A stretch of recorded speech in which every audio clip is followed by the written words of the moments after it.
Papo Flanco, junto com você online aqui pelo Instagram.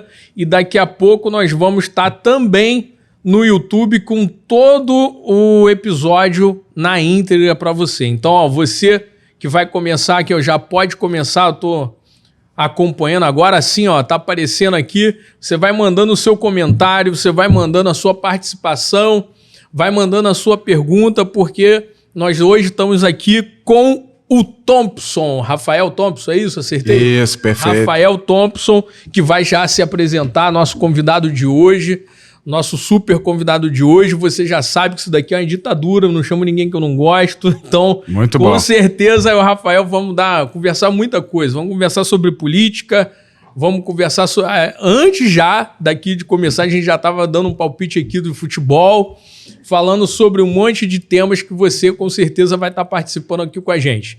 Mas antes disso, eu quero te convidar. Vai lá na outra rede, vai lá e segue a gente, se inscreve no canal, @Papo Flanco, ativa as notificações. Você também pode acompanhar pelo @Soube Agora Rio, portal de notícias que tem 24 horas de notícia no ar, que é o nosso portal Soube Agora. Então você tá pelo @Soube Agora São Gonçalo, @Soube Agora Rio, @Soube Agora Angra, enfim. Você de toda a cidade do Rio de Janeiro, de todo o estado do Rio de Janeiro, você pode acompanhar cortes do podcast que a gente está fazendo aí na tua cidade. Thompson, seja bem-vindo. Posso chamar de Thompson? Claro. Seja muito bem-vindo aqui com a gente. Obrigado por aceitar esse convite. Obrigado por estar aqui. É uma honra te receber, um grande prazer te receber. E aí tem uma galera que está assistindo aqui junto comigo, porque a gente, nessa sexta-feira, a gente começou a fazer o podcast recentemente, em sexta-feira, e tem uma galera que talvez ainda possa não conhecer quem é o Rafael Thompson. Quem é o Rafael Thompson? Obrigado mais uma vez aí pela participação. Obrigado, Thiago, pelo convite. Obrigado a todos que estão aqui acompanhando essa entrevista online aí. E para me apresentar, eu sou o Rafael Thompson. Para quem não me conhece, eu já fui secretário de esporte do estado, subsecretário também, secretário de governo do governador Cláudio Castro, até o final de 2022. E já venho há muito tempo na política, são 21 anos que eu estou trabalhando na política. Comecei lá atrás como verdinho da Sete Rio, né? Então, e aí fui entrando nisso para poder entender como é que funcionava a política. Comecei a estudar, comecei a me preparar para entrar na política, e aí virei subsecretário de transporte em São Gonçalo, depois virei secretário, e aí comecei a ingressar na política, porque é uma coisa que está na veia, né? Apesar de eu não ser de família de político, que hoje é moda, né? Ser de família de político e sempre se perpetuar no poder, mas eu gosto da política, de ver o que a gente pensa virar política pública para melhorar a vida das pessoas, né? Você falou que tem 21 anos de vida comecei em 2003. Pô, mas tem quantos anos? Eu tenho 44. Pô, não para. Pô, tá com 44 anos, 44. Pô, tá mais novo que eu na aparência, pô. Não 44. posso nem falar muita coisa. Não fiz botox ainda não, hein? Pô, 44 não 44, parece não. 44. Pô. Mas a careca não deixa mentir, né? Dos estresses do trabalho desse período todo aí, porque assim, são muitas entregas, mas você trabalhar na política, você acaba se dedicando muito tempo, e aí eu peço perdão à minha família, né? Porque quem está na política sempre tem um problema interno, né? Sim. Dentro de casa, porque a gente trabalha de 7 da manhã às 11 da noite, eu tenho uma filha de 8 anos, que é o amor da minha vida, mas eu não consigo encontrar com ela, não consigo levá-la na escola, mas é um objetivo que eu tenho na vida. Eu tenho uma escolha de dar o meu trabalho para melhorar a vida da população. Legal. Quando você começou, né, você está falando, tem 21 anos de vida pública, a gente, como eu disse, nem parece, porque, por exemplo, os jornais, eu andei lendo algumas matérias sobre alguns jornais que falam da tua atuação em alguns cargos. Você teve vários cargos públicos nesse período, mas a gente ouve falar de Rafael Thompson agora, né? Praticamente nos últimos anos, né? E alguns jornais colocam você como estrela em ascensão da política. Eu concordo com você, porque eu também, particularmente, eu sou contra essa questão de a família na política, assim. Não é que eu seja contra, mas eu acho que existe aí um espaço que você, como você mesmo aproveitou, de uma pessoa que vem, que é com vontade de fazer a diferença, e geralmente quando passa de pai para filho, a gente não sabe se vem essa vontade toda. Você não tem histórico na política, de família, não foi um padrinho ali que entrou, foi pelo teu merecimento, pelo teu esforço mesmo. Mas da onde surgiu, quando você parou, como a primeira pergunta aqui, da onde surgiu esse interesse, da onde surgiu esse desejo, porque é um sacrifício, você mesmo acabou de falar. Então, deixa a família, deixa a filha, daqui a pouco você está indo numa posição mais importante, as coisas só visam piorar em termos de tempo. Da onde surgiu esse desejo, essa vocação que você falou, não, eu tenho vocação para política? Eu não sou filho de político, mas eu sou filho de professora, né, que a minha mãe era professora universitária, e de policial militar. Então, assim, sempre fui ligado a servidor público, né? Ver a dificuldade que é o servidor público no dia a dia. E, assim, conversava muito com minha mãe é falecida há 21 anos, e eu conversava muito sobre isso com ela, e ela falava assim, a gente precisa dedicar, a gente como servidor público, precisa dedicar o tempo para poder fazer as coisas acontecerem, porque a política chegou a um determinado momento que as pessoas começavam a tratar a política só em benefício próprio, né?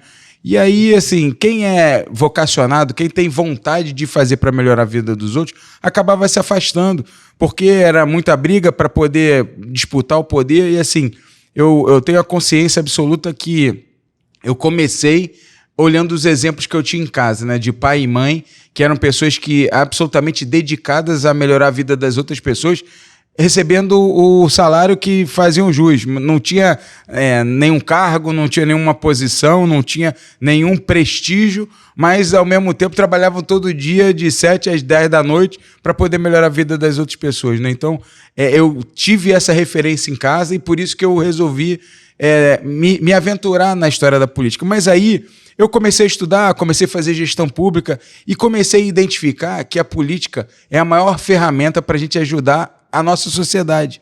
Porque no dia a dia, quando a gente começa a falar de política, as pessoas têm uma rejeição, as pessoas falam, não, pô, política eu não gosto. Mas, gente, política é fazer a conversa do dia a dia, né? Com seus amigos, é poder falar de futebol sem brigar com o amigo, né? Então você faz política a todo momento. E aí, quando você começa a entender que o teu pensamento de um programa, um projeto ou uma iniciativa, você pode botar no papel e depois tirar do papel e levar para a vida das pessoas, para melhorar a vida das pessoas, não tem preço isso. E aí, nessa construção que eu fiz de carreira, eu consigo entregar algumas coisas que são emblemáticas, que me fazem entender que a política é algo que eu quero levar para o resto da minha vida, para a gente conseguir dar efetividade a isso. Porque na hora que a gente trabalha num projeto, e esse projeto gasta dinheiro e não tem resultado, a gente desperdiçou dinheiro público, né? Então a gente precisa ter essa responsabilidade.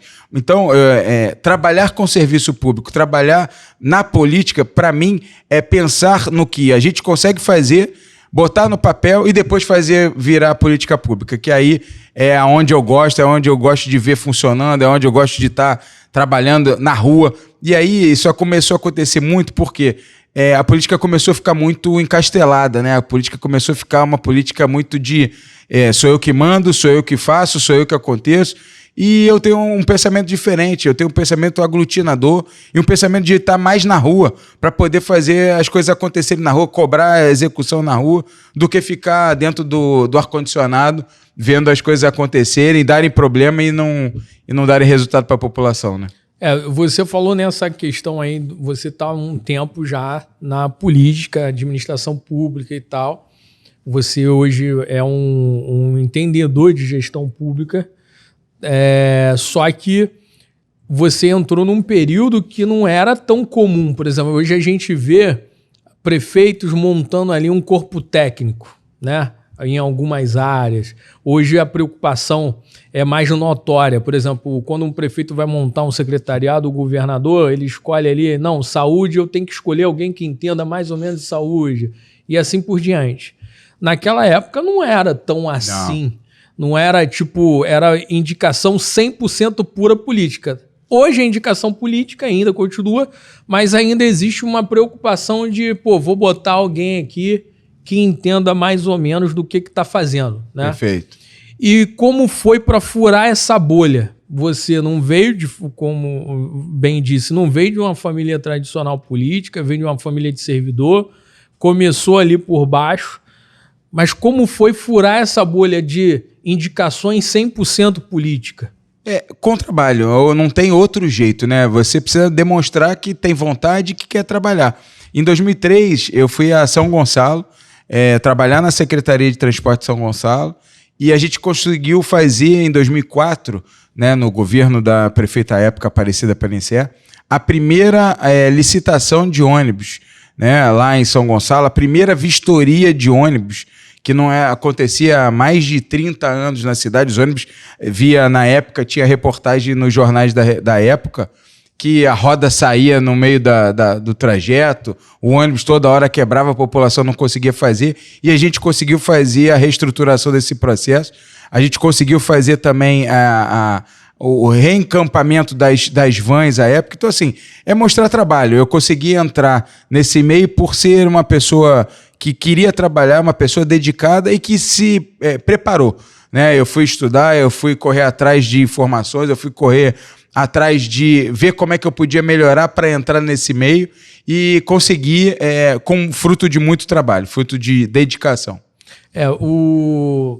Hoje, como eu disse antes, os jornais passam que o Rafael Thompson é um político, uma estrela em ascensão. Talvez seja devido ao seu bom relacionamento com o governador, com o prefeito, coisa rara, né? Coisa que poucos políticos ambos apoiam. No caso da realidade do município do Rio de Janeiro, o governador está com um candidato, o prefeito vem para a reeleição. Você foi ali o braço direito do presidente da LERJ durante um tempo. O que foi o teu diferencial nesse período de poder transitar aí nesses três poderes de uma forma que você não pudesse desagradar a ninguém? Na verdade, eu acho que assim, isso é trabalhar mesmo, porque na hora que eu estava subsecretário, depois secretário de governo, a gente fez uma construção com a Assembleia Legislativa de forma muito pacífica, né? A gente conversou muito, a gente atendia muito a Assembleia Legislativa, e era uma oposição, né? Porque o presidente à época era o deputado André Siciliano, hoje secretário nacional, e a gente conseguiu fazer uma construção de respeitar a política. Porque antigamente a política era do toma lá da cá, né? E aí a gente começou a entender que os políticos não estão, nesse caso, dependendo disso, dependentes da estrutura do governo. Eles queriam ser ouvidos, eles queriam ser atendidos, eles queriam ter voz, porque essa é a função do parlamentar. E aí essa proximidade que a gente fez, que a gente conseguiu ter, deu uma grande abertura política para que eu pudesse tratar disso. Graças, obviamente, ao trabalho que o presidente da Assembleia, o atual presidente da Assembleia, na época, secretário de governo, Rodrigo Bacelar, me deu a oportunidade de fazer, né, de construir essa relação com os deputados, construir essa relação com o governador. E a minha relação com o prefeito Eduardo Paes vem já de muitos anos, né? Eu estou no governo do estado há muitos anos, e a gente sempre cruzou e sempre teve iniciativas juntos. A gente participou, eu era subsecretário de esporte na época da Olimpíada, o prefeito tocou uma Olimpíada com excelência também. Então, assim, a gente teve sempre muito relacionamento, e hoje eu entendo que é o seguinte, que a gente tem que acabar com essa história da polarização, né? A política você não precisa escolher tudo de um ou tudo de outro. A gente precisa pegar o que tem de bom num, o que tem de bom no outro e fazer acontecer, porque no final das contas, quando tem briga de político, quem paga é o povo, né? Porque aí deixa de acontecer um projeto, deixa de acontecer algum benefício, aí briga porque não tem dinheiro, briga porque não repassou, briga porque tem que pagar mais juros. Então a gente tem que acabar com essa história. A gente precisa entrar para entender o que é bom para melhorar a vida do povo. E aí, uma coisa a gente precisa falar, que o governador Cláudio Castro conseguiu fazer isso com maestria, que é começar a ouvir a população e entender que o que hoje atrapalha a população do Rio de Janeiro a melhorar os serviços é a dívida pública. Porque na hora que a gente fala de uma dívida que começou em 13 bilhões, se pagou 155, e ainda se deve 155, é impagável. O Estado do Rio está sofrendo, mas aí quem sofre é a União hoje tem os seus benesses, que hoje a nossa população não tem o serviço básico. Você não tem hoje requalificação do profissional, por exemplo, de saúde. Você não tem hoje a possibilidade de fazer um concurso abrangente maior e com um salário adequado para o professor. Né? Você não consegue botar... É impressionante isso. Você não consegue botar mais policial militar na carreira, porque a gente faz um concurso para 2.000 vagas, e em 2 anos, 2.000 policiais saem da polícia. Então não adianta, de 2 em 2 anos você vai ter que fazer concurso. Então assim, mas hoje a gente não pode fazer isso porque não tem dinheiro. Porque só de juros da dívida se paga mais de 10 bilhões por ano. Só de juros. E aí lembrando que o Estado fez a parte dele quando precisou reduzir o ICMS do combustível, reduziu de 32 para 18, porque estava caro para o povo. E reduziu, mas isso afeta automaticamente a arrecadação. Ao mesmo tempo, hoje, para quem está vendo a gente aí e não sabe, não tem nenhum centavo de imposto. Nenhum centavo de imposto no feijão, de imposto estadual, no feijão, no arroz, no óleo de soja, na farinha. Então, assim, é isso que as pessoas precisam entender. Hoje, o serviço não melhora porque a gente não tem mais dinheiro. Porque o Estado do Rio arrecadou no ano passado 411 bilhões de reais em impostos federais. E esses impostos federais retornarem na monta de 29 bilhões para o Rio de Janeiro. Muito pouco, menos de 10%. Então, hoje, a nossa arrecadação estadual está financiando os outros estados e a máquina da União. E a gente ainda está pagando a dívida. Então, assim, isso vai virar impagável, isso não vai acontecer e quem perde é a nossa população. Mas aí a gente precisa ter gente com boa vontade e com iniciativa, como o governador teve, de agora fazer uma ação no STF e, graças a Deus, o ministro Dias Toffoli, com maestria e com grande sensibilidade, conseguiu suspender esse repasse da dívida. Porque é uma coisa que precisa ser discutida. Porque hoje, por exemplo, quando você vai olhar, nada contra, mas 70% da população do Maranhão recebe Bolsa Família. Então, o povo do Rio de Janeiro, hoje, custeia esse Bolsa Família. Nada contra, mais uma vez, nada contra o povo do Maranhão, que é maravilhoso. Mas a gente precisa pensar no povo do Rio. O povo do Rio de Janeiro precisa de mais segurança, precisa de um transporte melhor, precisa de uma educação melhor, precisa ter cultura, ter esporte. E a gente não consegue dar esse gás porque não tem mais dinheiro, não tem de onde tirar. Então, assim, é isso que a gente precisa discutir. E aí, quando a gente fala de política, de relacionamento, ter esse alinhamento é muito importante. Mas, independente de quem ganha a eleição, a gente tem que ser republicano e conversar. Né, ter que discutir, melhorar, mas para que fique claro, o meu partido, o PRD, hoje caminha com o prefeito Eduardo Paes, porque entende que o prefeito Eduardo Paes faz uma gestão adequada. Óbvio que tem problemas, isso a gente tem que, lógico que a gente tem que falar, ninguém está feliz com o trânsito da Avenida Brasil, mas o prefeito está estudando alguma forma de resolver isso. Né? Mas a quantidade de benefícios que o prefeito já trouxe para a nossa sociedade. Lembrando, gente, que a gente pegou vindo de um governo que sucateou completamente o município. Para quem lembra, aí, há 4 anos atrás, até a Conlurb foi sucateada. Né? O prefeito fez um novo investimento numa gestão na Conlurb para recompor toda a frota de veículos. Para reerguer um município, ainda mais vindo de uma pandemia, não é fácil. E a gente tem que entender isso. Mas assim, a gente precisa cobrar também. Mas eu tenho certeza, e aí é um trabalho que o meu partido e eu estamos dispostos a fazer, é estar ao lado do prefeito para fazer com que os serviços voltem a funcionar da melhor forma e que a gente possa cobrar o prefeito também. Na hora que ele estiver errado, a gente dá uma cobrada nele para que as coisas possam entrar no trilho e a população possa ser perceptível a melhoria, né, dos serviços públicos. Mas é só lembrar que foi o prefeito que implantou todas as clínicas da família. Quantas milhões de pessoas hoje são atendidas pelas clínicas da família? É o prefeito que administra diversos hospitais gerais de emergência que hoje fazem alta complexidade. É o prefeito que implantou o BRT. Todo mundo usa o BRT. Óbvio que quem está no trânsito vai reclamar, mas é o prefeito que conseguiu fazer essa gestão de levar um transporte de massa de maior qualidade, né? Então a gente tem um monte de coisa para falar do prefeito. Agora, tem gente que vai falar mal, faz parte da política e faz parte da sociedade. Isso é normal, a gente precisa respeitar. Mas o meu partido hoje caminha ao lado do prefeito, porque a gente entende que é a melhor via para continuar fazendo política no município do Rio de Janeiro. Então, vamos por parte aqui. Antes de eu falar mal do prefeito... É da democracia, Antes de eu falar mal do prefeito, vamos falar sobre a questão dessa polarização, que realmente eu acho que a polarização ela mais atrapalha do que ajuda, né? E a gente acaba se preocupando muito com umas questões mais ideológicas do que realmente precisa. Porque, por exemplo, Rio Grande do Sul, o que a ideologia hoje ajuda o Rio Grande do Sul? Nada. Então, realmente eu concordo nesse sentido. A polarização hoje, eu achei até que isso iria esfriar, né?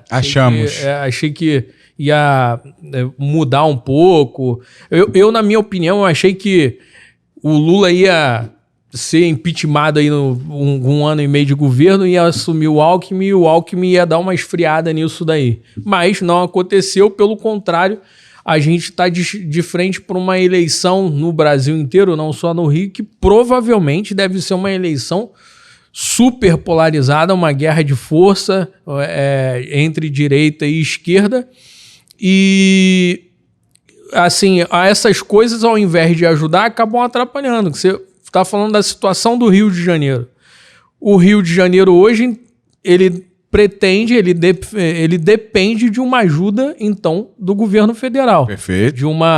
Pelo menos ali, de um bom senso do governo federal. Você vê com bons olhos que pode acontecer esse bom senso, ainda mais num período de frente agora para a campanha de prefeito? Eu vejo sim. O governo federal tem tido uma postura... Não, Red Bull não. Se tiver aí, aceito. Vamos trazer um Red Bull. Eu vejo o governo federal com uma postura muito próxima ao governo do estado, do Rio, principalmente, e ao município, com esse olhar de entender as demandas, né? Mas, assim, a gente tem o problema maior hoje a construção da recuperação fiscal, né? Sem a recuperação fiscal tratada e conduzida, não tem como ter repasse financeiro, né? Porque tudo que se pede de repasse é para utilizar na máquina pública, mas você não pode fazer concurso, você não pode fazer recomposição salarial, você não pode dar aumento para servidor, porque tem a restrição, principalmente no governo do estado, da recuperação fiscal, né? Então, assim, mas eu vejo uma atenção especial dada pelo governo federal, na pessoa do presidente Lula, do ministro Haddad, para poder discutir isso, porque se a gente não discutir isso, não é só o Rio de Janeiro que passa por isso. É isso que as pessoas precisam entender. O Rio Grande do Sul, antes da tragédia que está assolando eles agora, já estavam em recuperação, Minas Gerais, né? Então, assim, são estados da federação gigantes, são estados que arrecadam muito, são estados que geram muito emprego, são estados que são mola propulsora do país. Então, se a gente deixar quebrar o estado, o que vai ser da gente? Né? Se a gente quebrar a economia do Rio de Janeiro, são 411 bilhões a menos no caixa do governo federal.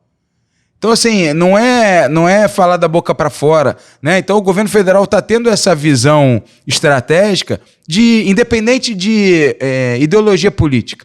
Vamos pensar na população do Rio, vamos pensar em construir alguma coisa que seja efetiva para a sociedade no Rio de Janeiro. Então, assim, o Rio de Janeiro foi atendido com diversas obras no novo PAC, né? O repasse federal está sendo discutido para ter aumento, mas, assim, ao mesmo tempo, a política acaba no dia a dia atrapalhando, porque quando você faz, por exemplo, um evento na praia de Copacabana e tem utilização do dinheiro público, seja lá para qual fim for, ao invés da gente bater nesse projeto, que vai gerar uma receita, que é uma receita estimada, mas a maior receita que a gente gera ali é a visibilidade do Rio de Janeiro para fora do Brasil, mostrando que a gente consegue organizar um evento daquela monta com excelência. Porque o brasileiro tem a mania de achar que o melhor é sempre do outro. É igual a história da grama do vizinho ser mais verde, né? A grama do vizinho sempre é mais verde quando é fora do Brasil. Quando é aqui, é assim, não, pô, tem alguma coisa errada, não é possível que isso deu certo. Alguém tá fazendo alguma coisa diferente que não é... trouxe alguém de fora para fazer. Não, a gente sabe fazer bem feito. Eu me lembro que na época da Olimpíada, eu estava na Secretaria de Esporte, a gente fez alguns eventos testes aqui, mas a gente tinha a humildade de fazer o evento teste para errar e para aprender. Porque a gente não queria errar na Olimpíada, que era onde o cara ia estar vendo pela televisão que o ar-condicionado não ia deixar o cara jogar o tênis de mesa, por causa da pressão do ar-condicionado. Isso a gente não sabia, mas a gente fez o teste para aprender, para na hora não acontecer. Né? Então, assim, é isso, é o aprendizado do dia a dia, mas, na verdade, a gente tem visto uma postura maravilhosa do governo federal com relação ao Rio. Nesse encaminhamento. Mas, ao mesmo tempo, isso demora, porque a política precisa de aprovação no Congresso, precisa de aprovação no Senado. Então, é um trâmite burocrático muito grande. Mas eu acredito que as coisas, a partir de agora, vão dar uma melhorada. Então, toma aí o Red Bull aí, para não falar que a gente trata mal nossos convidados. Tem tudo certinho do Red Bull, que é água, cachaça. Não, cachaça não bebo, eu não bebo. Então, você que está acompanhando a gente bebida alcoólica aqui, eu não bebo, hein?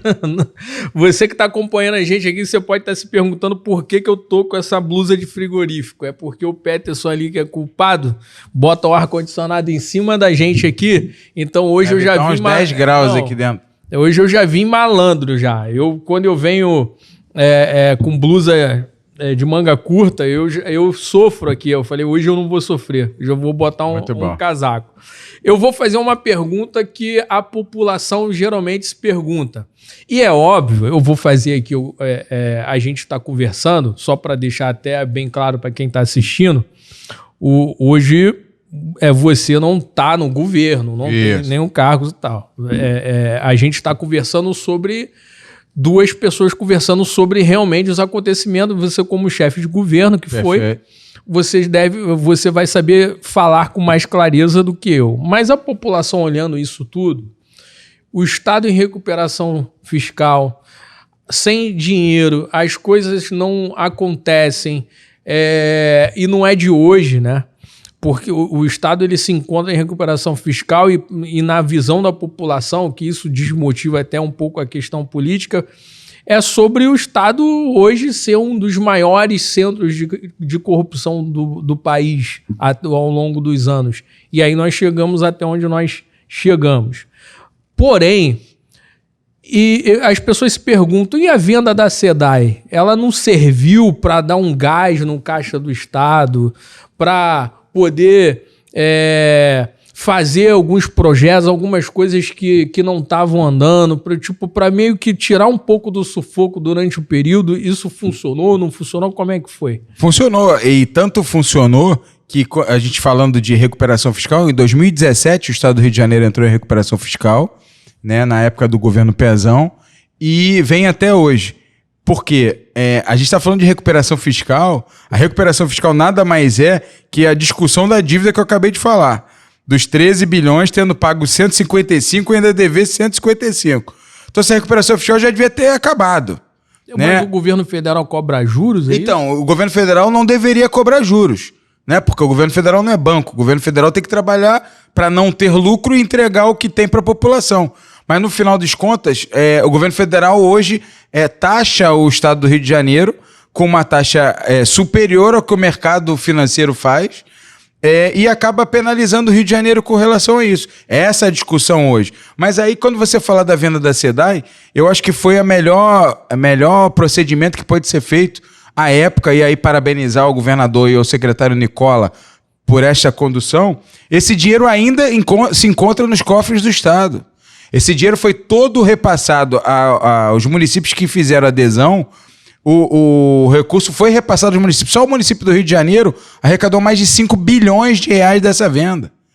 Né? Se você for considerar outros municípios, por exemplo, como São Gonçalo, como municípios do interior, tem municípios que receberam muito dinheiro também para poder fazer a reestruturação. E, além disso, não só receberam o dinheiro para os seus caixas, mas também estão recebendo investimento no saneamento feito pelas empresas, previstos em contrato, né? Então, assim, eu acho que foi muito importante ter acontecido. Mas aí a gente vai para a pauta da utilização do dinheiro. Por quê? Na hora que a gente entende que esse dinheiro é um dinheiro extra que está entrando no cofre do Estado para poder fazer as coisas acontecerem, só para você ter uma ideia, o custeio do governo do Estado com segurança pública é de 9 bilhões de reais. Esse dinheiro vai para lá também. Hoje, para você ter uma ideia, o investimento na Secretaria de Saúde é de 7 bilhões de reais. Não é um trivial. O governador, só no ano de 2021 e 2022, fez obra em mais de 40 hospitais estaduais espalhados em diversas unidades. Criou o Rio Imagem Baixada, que só em 6 meses de operação já fez mais de 650 mil exames na população da Baixada Fluminense.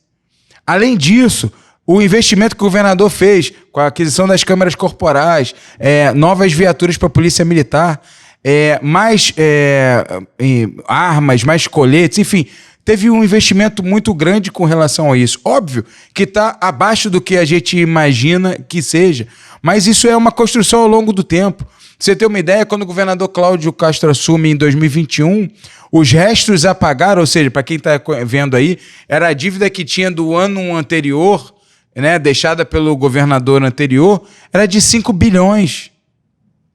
Imagina você aí que está vendo a gente falar o seguinte: vou deixar uma dívida de 5 mil reais para você esse mês, você ganhando 1.000. Aí paga essa conta aí. Você vai ter que negociar com todo mundo. E você só vai ter poder de investimento quando você pagar todo mundo e conseguir respirar. É isso que o governador fez com a venda da SEDAI. E aí, hoje, os serviços públicos não pararam graças a esse procedimento. Porque a dívida que tinha quando o governador assumiu não restava para pagar o 13º no final do ano de 2021.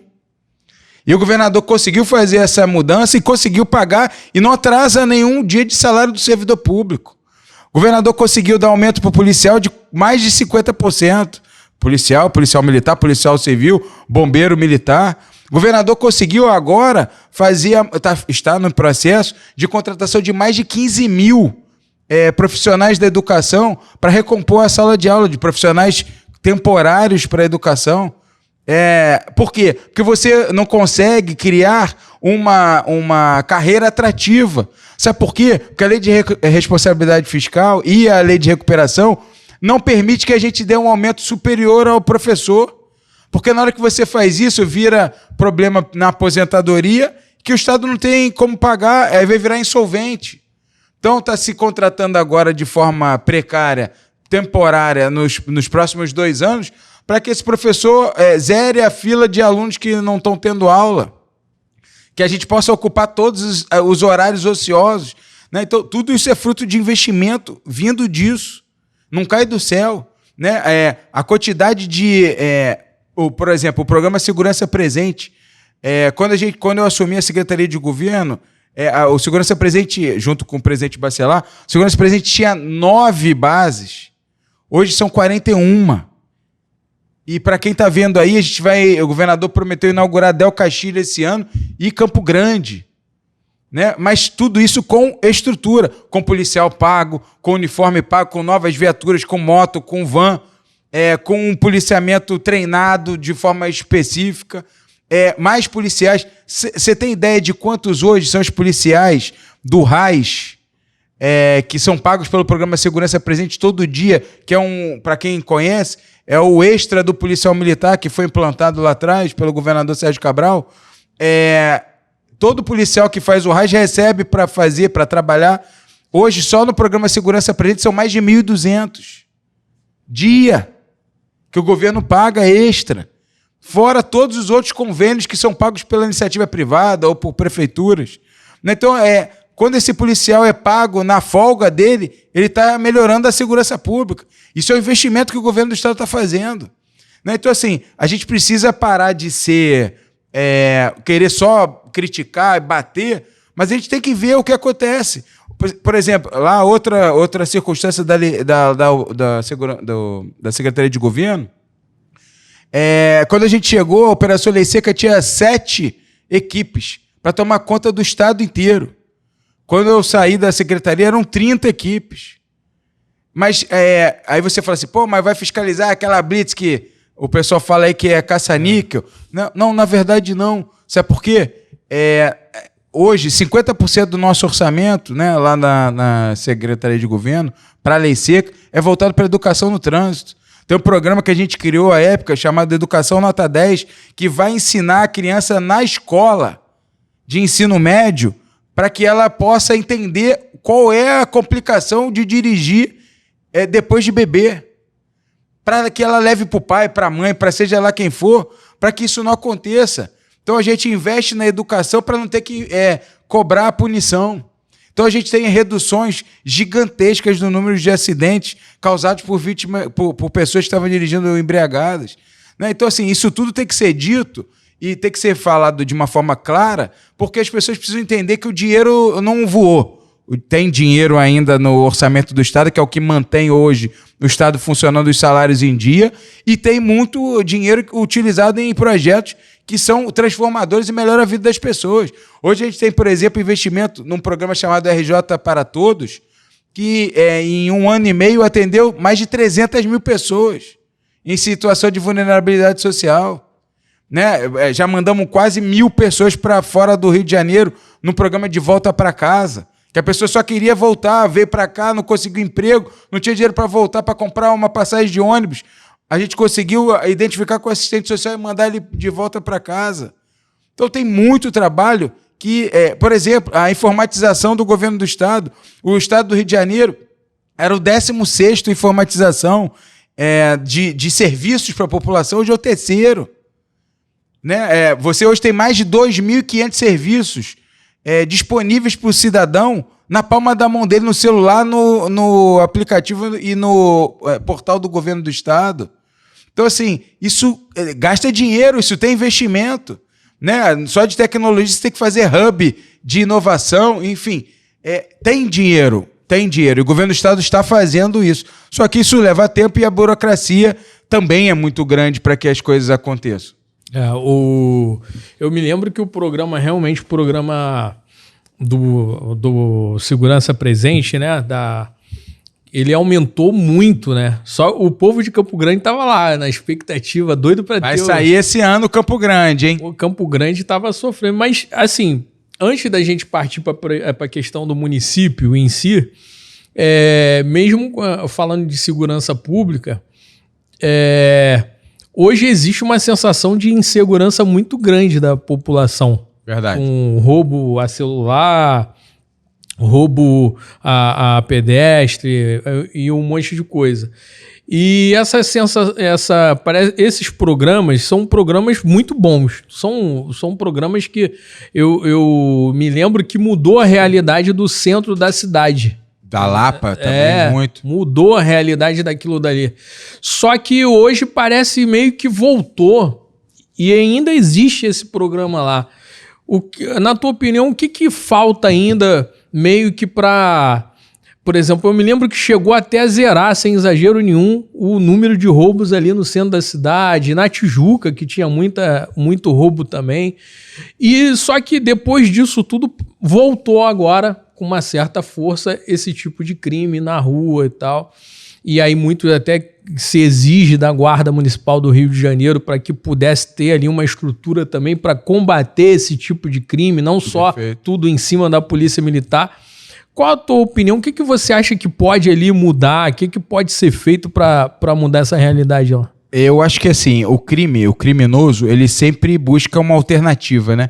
Quando você entra com a Polícia Militar de uma forma diferente, ele tenta de alguma forma organizar um jeito de continuar fazendo a delinquência dele. E aí, é isso. Eu acho que é estudar esses marginais como estão agindo e preparar mais a tropa para poder entrar de forma que consiga combater esses tipos de crime. Assim, quando a gente para olhar, se você parar estatisticamente com relação ao ISP, por exemplo, Instituto de Segurança Pública, as pessoas, a gente consegue identificar que houve redução do número de delitos, né? De alguns delitos, por exemplo, como o furto de celular, enfim, algum roubo de veículo, mas, como você falou, a sensação de segurança é que a gente precisa retomar. O que é a sensação de segurança? Nada mais é do que você saber que se acontecer algo com você, você vai ter um policial ou alguém perto para te socorrer. Porque a gente não pode ter e não terá um policial em cada esquina, um guarda municipal em cada esquina. Isso é minimamente impossível de acontecer. Mas a sensação de segurança é você saber que na tua região ou no teu espaço, onde você convive, por onde você transita, tem alguém olhando por você. Seja por câmera de segurança, seja por um policial com uma viatura, seja um guarda municipal. É isso que a gente precisa fazer. Mas aí a gente precisa ter integração política. Porque na hora que você fala, por exemplo, antigamente tinha o batalhão de polícia ferroviária, né, que era um batalhão que sempre chamava atenção porque fazia o monitoramento da supervia como um todo. Depois isso acabou e isso virou uma atribuição da própria supervia com a iniciativa privada, né, com seguranças privadas. Caiu muito isso. Né? Aí retomou-se o batalhão de polícia ferroviária. Por quê? Porque estavam entrando na rede ferroviária para roubar trilho, cabo, seja lá o que foi, e parava a rede ferroviária. Então, assim, mas o segurança presente, por exemplo, na época, quando isso começou a acontecer, que era o ramal de Japeri o maior problema, só em Japeri, com a nossa base do segurança presente de Japeri, mais o batalhão de polícia ferroviária, a gente prendeu mais de 40 pessoas roubando cabo. Era todo dia. Mas aí a gente precisa discutir também o seguinte, a sensação de segurança é botar mais gente na rua. Botar mais gente para trabalhar. Tirar policial de dentro de gabinete, tirar policial de dentro de segurança, tirar policial de dentro de refeitório e botar na rua. Porque aí a gente vai ter mais gente na rua que vai dar a melhor sensação de segurança. Porque assim, não adianta a gente pensar que, mais uma vez, que a gente vai ter um policial em cada esquina. Mas a gente hoje tem uma grande parte da corporação afastada por problema de saúde e também afastada da operação no dia a dia. Né? Então a gente acho que precisa reavaliar isso e trazer essas pessoas que estão afastadas e botá-las na rua, para que a gente consiga ter mais presença policial. Além disso, em alguns pontos, a gente precisa ter uma nova redistribuição da Polícia Militar. Eu estava conversando semana passada com algumas pessoas da Baixada Fluminense e imagina, hoje o batalhão que toma conta de Nova Iguaçu é em Mesquita, mas tem uma região gigantesca para tomar conta. Né? Nova Iguaçu é um município gigante, merecia um batalhão. E aí alguns deputados já entraram com esse pedido do governador, que foi sensível, e já está estudando para fazer um batalhão, desmembrar o batalhão e levar para Nova Iguaçu. A mesma coisa é um questionamento que se faz aqui no município do Rio de Janeiro com relação ao batalhão da Barra e Recreio, né, que vai até lá em cima, Vargem Grande, Vargem Pequena, né, e vai até o começo de Jacarepaguá, mas não tem estrutura para atender todo mundo.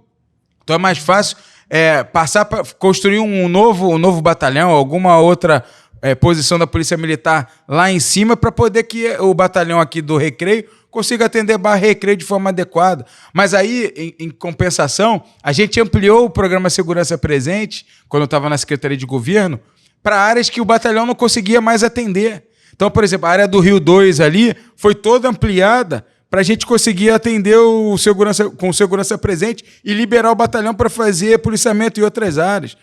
Toda a orla da Barra da Tijuca e do Recreio é monitorada pelo segurança presente. Óbvio que tem problema, óbvio que a gente vai ter problema no dia a dia, mas foi muito minimizado pela presença do segurança presente.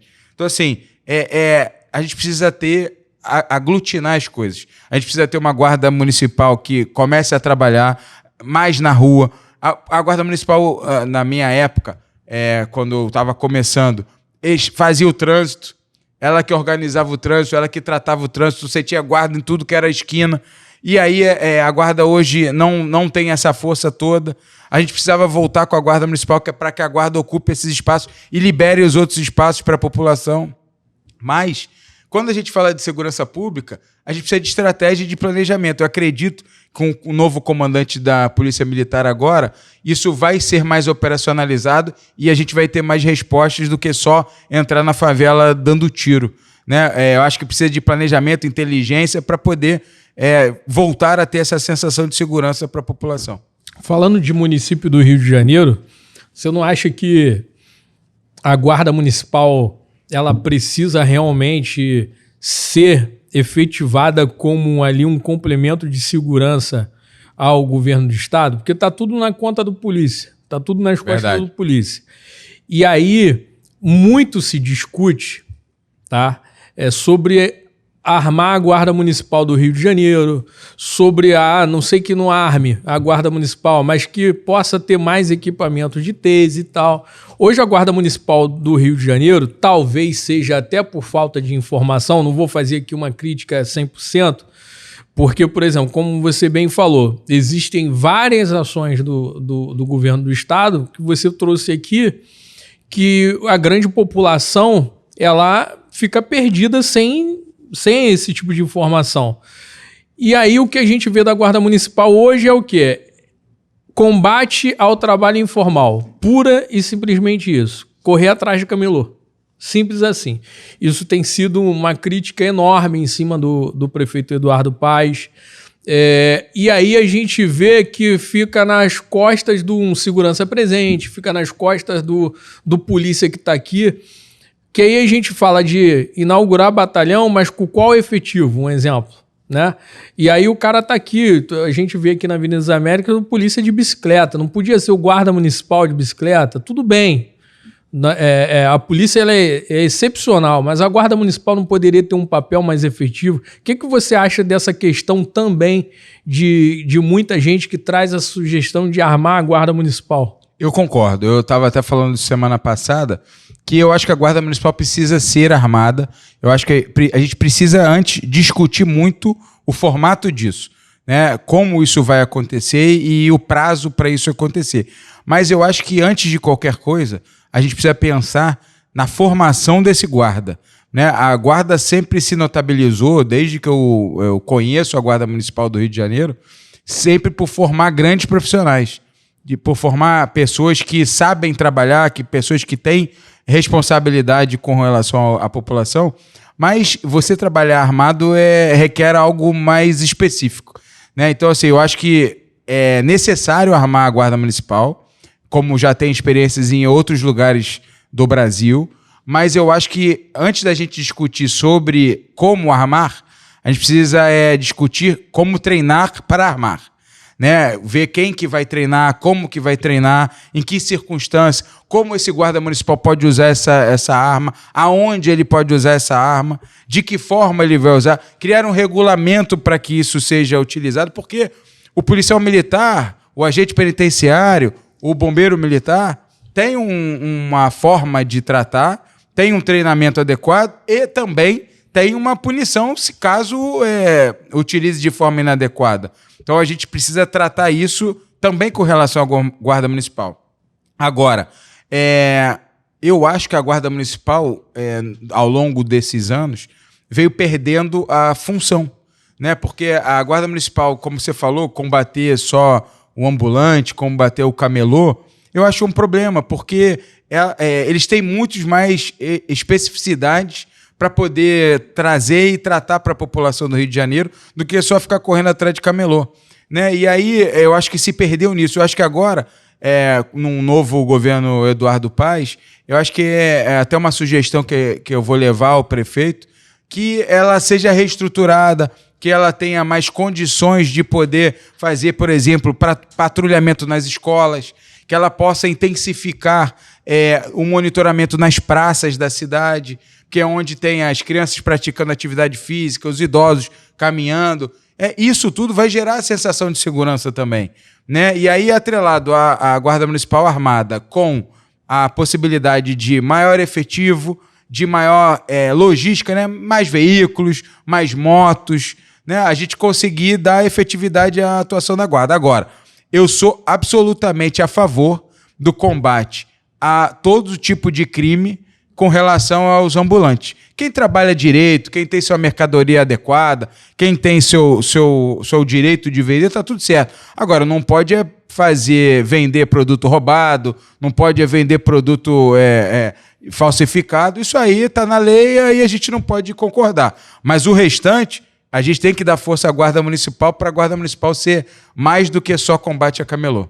Eu recebi um monte de gente aqui que também é a favor da Guarda Municipal ela ser armada. E todas as ponderações, que até eu vou comentar com você também, a minha questão não era nem ser a Guarda Municipal ser armada. Não é que eu seja contra. Pelo contrário, sou até a favor que seja armada sim.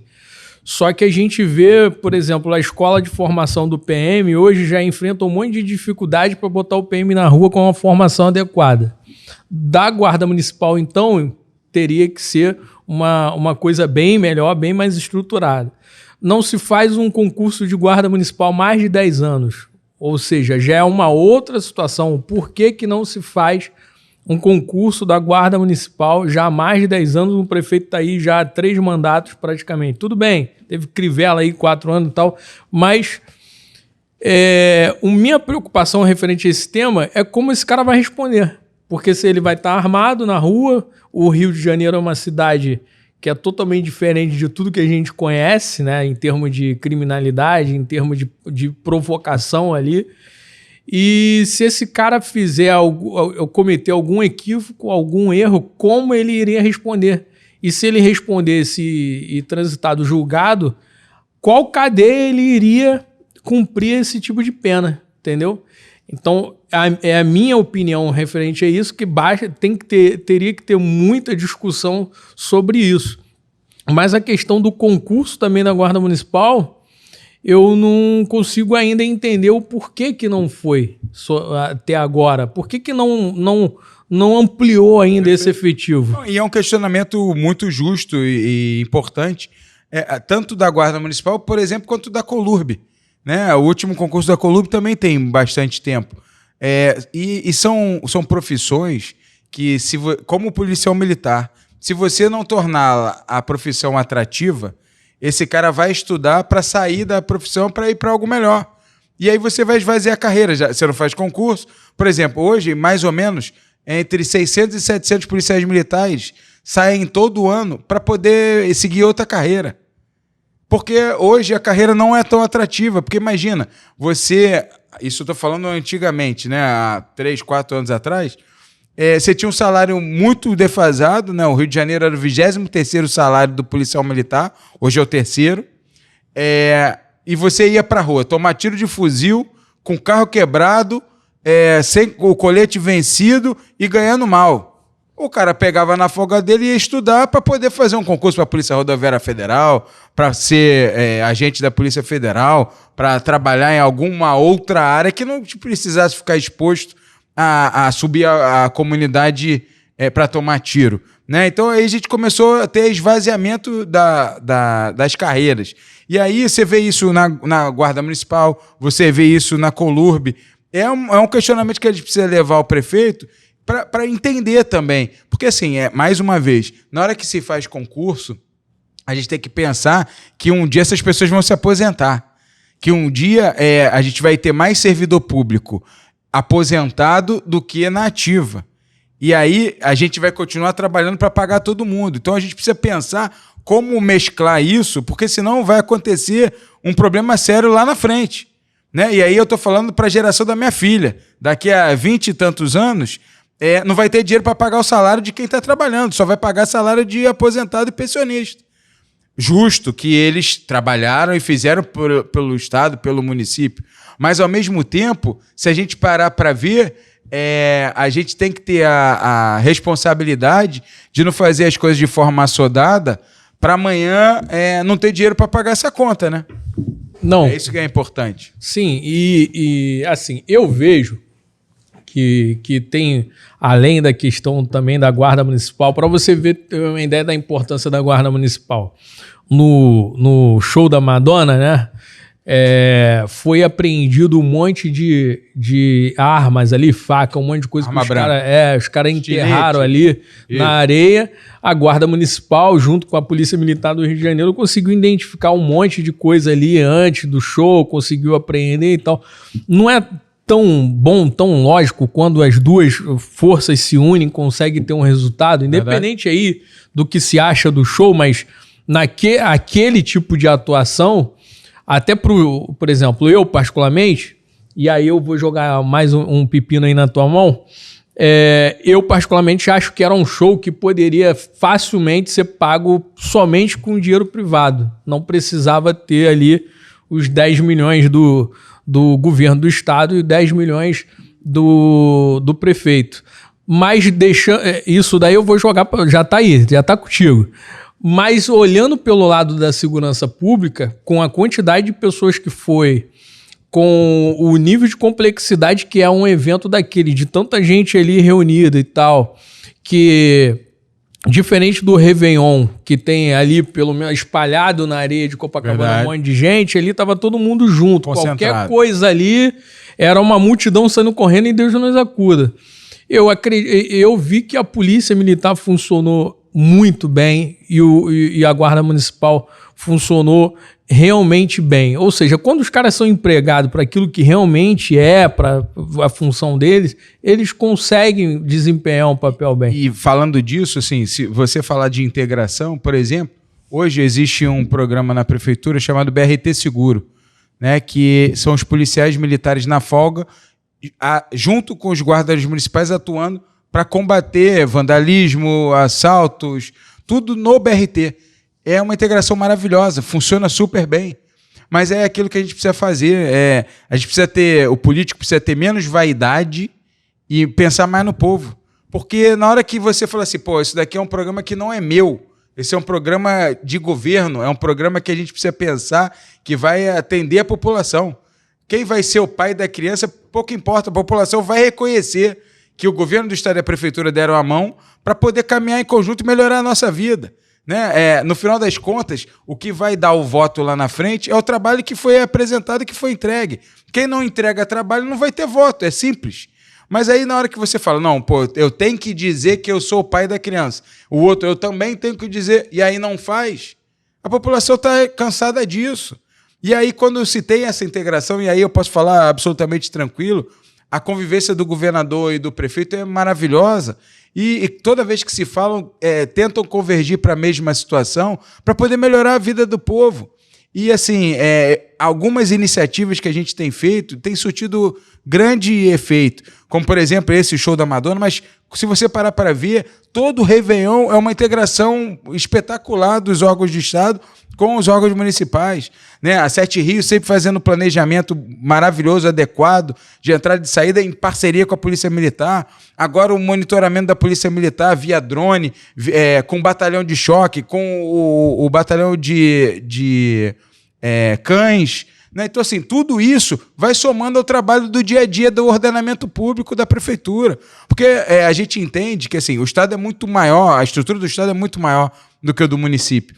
Mas o município tem a dura missão de organizar o ordenamento urbano, que é o que mais incomoda as pessoas hoje. Que é o ambulante na calçada, que é a pessoa na praia bebendo na garrafa de vidro numa quantidade de pessoas que tá num evento como esse, o outro entrando com estilete para querer roubar um celular, o outro com a faca para poder ameaçar uma outra pessoa. Então, assim, esse ordenamento urbano é muito complicado, porque é o trabalho de formiguinha que a prefeitura faz. E aí, se ela não tiver uma base, uma estrutura de backup do governo do Estado, como a Polícia Militar tem feito, como o Corpo de Bombeiros sempre faz maravilhosamente bem, as coisas não andam. E aí, assim, essa integração é fundamental. Mas eu acredito que o trabalho da Guarda Municipal nessas circunstâncias de grandes eventos já é natural deles. Mas a gente precisa pensar na Guarda Municipal no dia a dia da população. Né? Voltar a ser a Guarda Municipal que era, porque eu me lembro, lá no começo dos anos 2000, A Guarda Municipal atuava no perímetro escolar, a Guarda Municipal estava presente nas praças da cidade, a Guarda Municipal estava cuidando do trânsito. Porque aí, por exemplo, você pega ali no Lagoa Barra, por exemplo, a Guarda Municipal sempre operou ali, agora retomou, mas sempre operou ali, e aí você vê a redução de crime ali. A gente estava começando... Eu não posso botar o segurança presente ali, porque o segurança presente está dentro do bairro. Né? E ali é uma via de circulação, não posso fazer blitz ali que a gente vai parar o município. Então, assim, é complexo, mas ao mesmo tempo a gente precisa discutir isso. Precisa voltar com a Guarda Municipal para a Guarda Municipal dar efetividade e ter mais visibilidade. Porque se somar os dois, Guarda Municipal com Polícia Militar, a gente vai voltar a ter sensação de segurança. Vamos mudar um pouquinho da questão da Guarda Municipal. Vamos para a questão hoje de educação. Vamos falar de mobilidade urbana também, mas vamos falar de educação. Todo ano é uma luta para a mãe e para o pai fazer aquela matrícula na creche, colocar o seu filho numa escola e tal. Eu recebi aqui, na verdade, não só recebi, como fiz algumas matérias de rua, falando também da dificuldade. Já é difícil do pai e da mãe normal ir lá com o seu filho e fazer a matrícula. E aí a gente está falando no município do Rio de Janeiro. Imagina para o pai e a mãe de uma criança com espectro autista. Perfeito. Hoje a gente não consegue ver dentro do município do Rio de Janeiro nenhuma estrutura que traga a questão da inclusão. Se pega-se um profissional ali, que ele está com uma outra função e realoca ele para fazer o acompanhamento de uma criança autista, essa questão. E isso traz uma dor de cabeça enorme, porque a criança autista, além do acompanhamento, ela precisa também ali de profissionais capacitados para qualquer tipo de eventualidade, de crise e tal.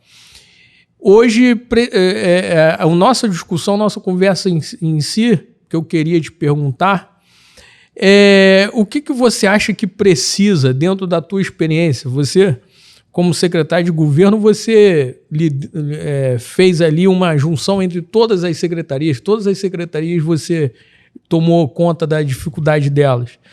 O que falta para o município conseguir se adequar e atender bem essas pessoas, essas famílias atípicas que têm ali o seu filho ou sua filha autista, PCDs, pessoas com deficiência, enfim? Vamos lá. A educação é uma pauta muito complexa, né? Porque, assim, a gente tem diversos aspectos que a gente precisa tratar. Primeiro, é a matrícula que você falou, né? Eu vou trazer para o Estado. O Estado, quando a gente acessou, a matrícula era, para quem lembra aí de alguns programas de televisão que mostravam, as pessoas chegavam no dia anterior para fazer matrícula de manhã, na chuva, no sol, aonde tivesse. No último ano, o governo do estado fez as 650 mil matrículas, todas pela internet, em 2 dias. Né? Então, assim, caminha para o município também seguir essa linha de fazer toda a matrícula online para que as pessoas tenham possibilidade de acesso. E aí, a gente tem um outro problema, que é o problema de locação da pessoa, do aluno naquela escola. Porque, normalmente, eu gostaria de estar na escola mais perto da minha casa, obviamente. Né? Minha mãe, meu pai gostariam que eu me deslocasse menos para que eu aproveitasse mais o dia, mas muitas vezes a lotação da escola não permite, tem mais demanda do que a escola permite, e aí o governo do estado criou 3 opções. Então, o pai e a mãe vão lá e escolhem 3 escolas, e nessas 3 escolas o aluno vai ser matriculado numa delas. Então, assim, é uma outra possibilidade da gente trazer isso como experiência exitosa do estado, também para o município. Mas hoje eu vejo que o município do Rio de Janeiro consegue fazer de forma ágil, e aí parabenizar o secretário Renan Ferreirinha, todas as mudanças de turmas, de atendimento, isso tem conseguido acontecer de uma forma bem natural e sem burocracia. Mas, ao mesmo tempo, pensando com relação à qualidade do ensino, na hora que o prefeito Eduardo Paes faz os JETs, né, que são os ginásios experimentais tecnológicos, Esses programas fazem com que o aluno fique mais tempo na escola, né?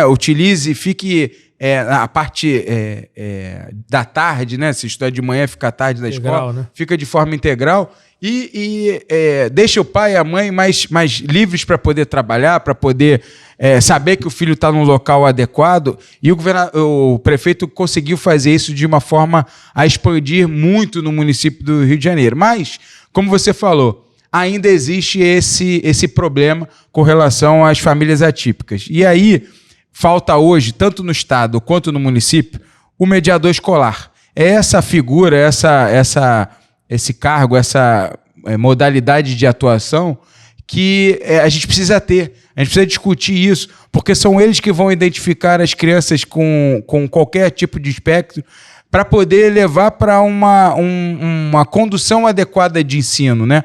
E aí, eu tive conversando com o secretário à época, Daniel Sorans, hoje deputado federal, e ele já começou a fazer um trabalho, não na educação, mas um trabalho de saúde pública, para criar espaços para poder fazer acolhimento, tratamento e também encaminhamento dessas pessoas que têm o espectro autista, para que a gente possa ter algum lugar hoje. Qual é o problema maior? Eu não vejo nem só na escola, eu vejo na vida, né? Porque não é só na escola que eles têm limitação. Eles hoje têm limitação, inclusive, de atendimento à saúde. Hoje eles têm limitação de atendimento psicológico. Hoje eles têm limitação de acesso a programas esportivos, programas culturais, tudo isso. Por quê? Porque começou-se a identificar muito mais, ter muito mais identificação das pessoas com o espectro autista, e, ao mesmo tempo, não se deu a ferramenta para poder fazer esse tratamento ou poder fazer a inclusão dessas pessoas, seja lá onde for. Então, assim, é uma coisa que a gente vai precisar discutir muito isso, porque não adianta a gente só pensar na escola, né? Porque, na verdade, na hora que a gente está falando, inclusive, de acesso à saúde pública, à saúde básica, que muitas das vezes eles não têm. E tem gente hoje que vai assistir a gente aí, que tem familiar, por exemplo, na comunidade, e que tem a gente consegue identificar o espectro autista, mas ela não tem acesso. E vai continuar com o filho, ou seja lá quem for, sem tratamento, sem encaminhamento, sem oportunidade. Então, assim, isso é uma coisa que a gente precisa pensar e estruturar no município. Porque hoje não existe um tratamento especializado. Agora a Secretaria de Saúde está criando alguns polos para que isso aconteça, para esse tipo de pessoa, para que a gente consiga dar efetividade e oportunidade para elas, né? Então, sobre essa questão também da mobilidade urbana,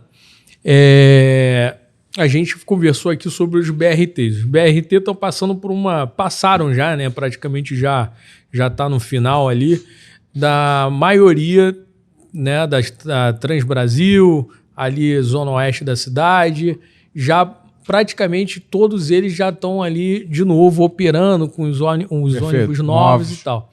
Só que muito se critica a questão do BRT, não dessa mudança, mas sim pela terceira vez está fazendo toda a malha ali de como é que se fala? Da onde os ônibus passam, os asfaltos novamente e tal. Isso daí não era um tipo de coisa que já deveria ali ter um tempo de duração maior? Os ônibus, a gente sabe que com o tempo os ônibus vão realmente passando do ponto, você tem que fazer a troca e tal. Mas você refazer toda a questão de asfalto, aquilo tudo, toda a pista do BRT, tirando a Transbrasil, que a Transbrasil ela ficou parada, né? Foi começada ali a questão das obras e tal, depois ficou parado, e agora foi retomado e está ali se encaminhando para o final. Mas não foi gasto um dinheiro enorme para um projeto que poderia ser um projeto melhor. Eu estou fazendo essa pergunta como uma pessoa que está de fora, olhando. Né? Eu acredito que você também está de fora, porque você era governo de Estado. Mas, na tua opinião de gestor, não se gastou muito dinheiro num projeto Não tô falando que não foi, tô aqui botando em questão se foi bom ou ruim. Perfeito. Tô falando, não foi gasto muito dinheiro, tipo 3 vezes mais o dinheiro que poderia ser gasto ali? Não teve um gasto maior? Então, assim, eu não acompanhei desde o começo o projeto do BRT, principalmente na Transoeste, que foi o primeiro, né, foi o precursor, com relação aos gastos. Mas, assim, tudo e qualquer coisa que a gente tenha de obra ou seja lá, intervenção que tiver, tem seu desgaste natural, né? Ainda mais o seguinte, se a gente parar para pensar, a gente está falando de um ônibus pesadíssimo, né? Você pega ali, vai lá agora, nessa hora, para olhar a estação do BRT lá no Mato Alto ou aqui na Alvorada, você vai ver a quantidade de gente que tem no ônibus, o quanto o ônibus é pesado. Imagina esse ônibus circulando num asfalto, ele vai deteriorando. Se a gente tem buraco quando chove na nossa rua, na porta da nossa casa, porque passa carro de vez em quando ali, já tem esse desgaste, imagina num BRT pesado passando o dia inteiro nessa circunstância. Não estou dizendo que foi a melhor obra que foi feita. Eu não sou engenheiro, então eu não posso, no momento, avaliar sem ter conhecimento técnico e sem estudar sobre isso, mas eu acredito que a forma como foi feita foi a forma adequada, que propiciou que o transporte chegasse a pessoas que muitas das vezes demoravam horas e horas para conseguir se transportar. Eu me lembro que a gente saía da Barra para ir para Campo Grande, a gente demorava quase 2 horas pela serra, né? Hoje você faz de Campo Grande para Barra em 40 minutos. Sim. Né? Então, assim, é muito mais rápido, ganhou-se muito mais. Tanto que você vê hoje que a maioria das pessoas empregadas de Barra Recreio são da Zona Oeste, Campo Grande, Santa Cruz, porque o BRT deu acesso aos empregos, né? Trouxe as pessoas com uma mobilidade muito maior. Mas eu acredito que a única coisa que é uma observação que eu posso fazer, eu acredito que o transporte do BRT é um transporte que leva muita gente, mas que poderia se pensar em avançar com o metrô, né? Porque o metrô é uma modalidade de grande capacidade, muito maior do que o BRT, muito mais rápido, com muito menos intempéries, né? Porque no Brasil a gente precisa, além de pensar na obra, pensar que o cara vai ainda atrapalhar a gente em tudo, né? Porque quando o cara avança o sinal e cruza o BRT ou anda pela faixa do BRT sem poder, né? Isso tudo pode atrapalhar, causar um acidente e parar toda a operação, como aconteceu, como a gente vê toda hora acontecendo. Gente fazendo conversão proibida na Avenida das Américas, o BRT lambendo ele, levando 150 metros para frente e parando a operação toda, causando gente ferida. Então, a gente tem que pensar nisso. Na hora que a gente fala do metrô, isso pouco acontece. Né? O metrô vai direto, o metrô é rápido, o metrô é subterrâneo. Aí você ocuparia de forma melhor a Avenida das Américas, por exemplo. A mesma coisa a Avenida Brasil. Então, assim, mas aí a gente também precisa pensar que são projetos estruturantes gigantescos e de muito dinheiro. Né? Na hora que você fala, por exemplo, que a construção da linha 4 do metrô custou quase 10 bilhões de reais, né? Não tem dinheiro hoje para fazer, por exemplo, continuação da linha 4. Para chegar no Recreio. É um outro investimento muito grande. Além disso, demora muito tempo para construir e você precisa pensar no dia a dia da vida das pessoas. Porque o cara não vai demorar 4 anos para esperar acontecer a obra do metrô da Barra para o Recreio e vai ficar sem trabalhar, vai ficar sem transporte. Então ele precisa usar o BRT. Né? Então, assim, essa manutenção que precisa ser feita. Mas, ao mesmo tempo, a gente precisa pensar em projetos estruturantes. E aí, coisa que o Brasil faz muito pouco, né? O Rio de Janeiro tem feito isso mais vezes, mas o Brasil faz muito pouco, que são as parcerias público-privadas. É pegar o cara que quer vir investir aqui e fazer a operação, entregar na mão dele e falar aqui, constrói e paga para a gente para você construir e operar aqui durante 30 anos. Daqui a 30 anos eu tomo de volta. Né? Mas ele vai botar dinheiro privado para poder melhorar a nossa vida, porque ele tem o benefício de operar aquilo durante 30 anos. Né? Então isso a gente precisa discutir muito, é uma maturação que o brasileiro precisa ter, que a gente vai precisar de investimento dos empresários, investimento externo, para que a gente consiga melhorar a nossa estrutura, porque só com o dinheiro do dia a dia que se tem aqui, a gente não consegue rodar tudo que a gente acha que é preciso. Então, mas ouvindo você falar, me passa pela cabeça o seguinte, de todas essas questões de obra, de educação, transporte público, por exemplo, o pessoal reclama também da questão das linhas alimentadoras, alguns ônibus, principalmente na zona oeste do Rio de Janeiro, não tem ainda ar-condicionado. O ar-condicionado é assunto velho. Verdade. Velho. Já foi dado vários prazos para as empresas se adequarem, as empresas nunca se adequam e mais. Não está faltando mais gente técnica na política, no legislativo? Eu acho. Na verdade, eu acho que precisa mais cobrança. Né? Eu acho que, além de tudo, precisa ter gente que queira ir para a rua cobrar.